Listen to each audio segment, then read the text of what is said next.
Bismillahirrahmanirrahim. Assalamualaikum warahmatullahi wabarakatuh. Alhamdulillahirabbil alamin. Wassalatu wassalamu ala asrofil anbiya'i wal mursalin.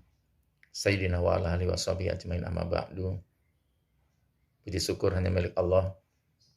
Salat serta salam semoga tercurah kepada Nabi kita Nabi Muhammad sallallahu alaihi wasallam. Sahabat yang insyaallah dirahmati oleh Allah. Suatu umat dan bangsa sering sekali mengalami pasang surut. Ada saat di mana mereka hidup dengan kemuliaan dan kejayaan. Namun pada saat yang lain, mereka hidup dalam kehinaan dan kesengsaraan sehingga berada jauh dalam keterpurukan. Paling tidak setelah menceritakan keadaan umat yang terdahulu, Al-Quran menyimpulkan sesungguhnya ada 3 yang menyebabkan umat itu berada dalam keterpurukan. Sebagaimana firman Allah di dalam surat Hud ayat 116. Maka mengapa tidak ada dari umat-umat yang sebelum kamu orang-orang yang mempunyai keutamaan yang melarang dari mengerjakan kerusakan di muka bumi, kecuali sebagian kecil saja di antara orang-orang yang telah kami selamatkan di antara mereka, dan orang-orang yang zalim hanya mementingkan kenikmatan yang mewah yang ada pada mereka, dan mereka adalah orang-orang yang berdosa.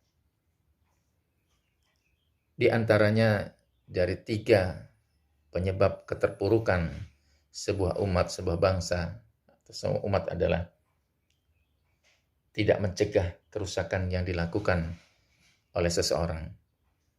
Ketika orang itu membiarkan kerusakan-kerusakan yang dilakukan oleh orang lain, maka tunggulah bahwa umat itu akan mengalami keterpurukan. Di dalam surat Al-Qasas ayat 77, A'udzubillahi minasyaitonirrajim. Wala tabqil fasada fil ardi innallaha la yuhibbul mufsidin. Shadaqallahul adzim. Dan janganlah kamu berbuat kerusakan di muka bumi ini. Sesungguhnya Allah tidak menyukai orang-orang yang berbuat kerusakan.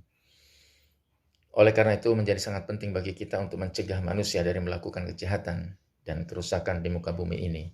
Karena itu adalah sebuah kewajiban yang diturunkan oleh Allah kepada kita.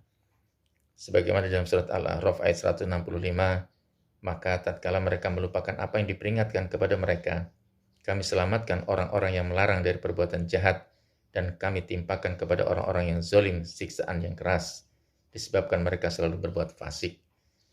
Jadi ketika ada sebuah bencana yang diakibatkan oleh kerusakan-kerusakan yang dilakukan oleh orang lain, kemudian kita peduli untuk mengingatkannya atau mencegahnya, maka ketika bencana itu ada, insya Allah Allah akan memberikan keselamatan kepada orang yang mengingatkan dan mencegah perbuatan kerusakan itu. Kemudian yang kedua penyebab dari kerusakan atau keterpurukan yang disebabkan oleh manusia adalah karena tenggelam dalam kenikmatan dunia. Dia mencari terus apa itu kenikmatan dunia, sehingga dengan itu dia melupakan Allah. Tidak pernah merasa puas, tidak pernah merasa cukup. Dalam sebuah hadis dikatakan, akan datang suatu masa di mana kamu akan diperebutkan oleh umat lain, sebagaimana makanan lezat yang diperlukan oleh orang-orang yang lapar. Para sahabat bertanya, apakah saat itu jumlah kami sedikit ya Rasul? Beliau menjawab, tidak, bahkan jumlah kamu banyak. Tetapi seperti buah di lautan, karena kalian terserang penyakit wahan. Mereka bertanya, apakah penyakit wahan itu ya Rasul? Beliau menjawab, terlalu cinta dunia dan takut kepada mati. Hadis riwayat Abu Daud. Sehingga tidak boleh manusia tenggelam dalam kenikmatan dunia, karena memang dunia ini diciptakan yang sifatnya sementara. Tetapi yang kekal adalah akhirat.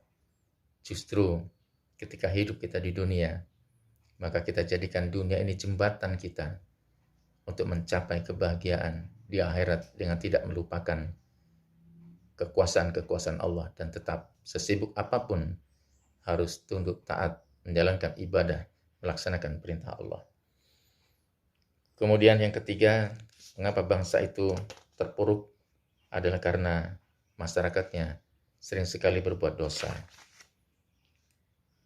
Di dalam sebuah firman-Nya di dalam Al-An'am ayat 65, Dialah orang yang berkuasa untuk mengirimkan azab kepadamu dari atas kamu atau dari bawah kakimu, atau dia mencampurkan kamu dalam golongan-golongan yang saling bertentangan dan merasakan kepada sebagian kamu keganasan sebagian yang lain.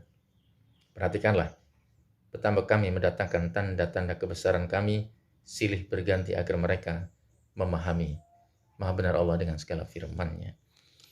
Manakala kita tidak ingin mengalami kebinasaan, maka tidak ada pilihan lain bagi kita kecuali terus memperbanyak melakukan kegiatan, melakukan gerakan perbaikan, dan melestarikan nilai-nilai kebaikan yang sesuai dengan ketentuan Allah dan Rasul-Nya.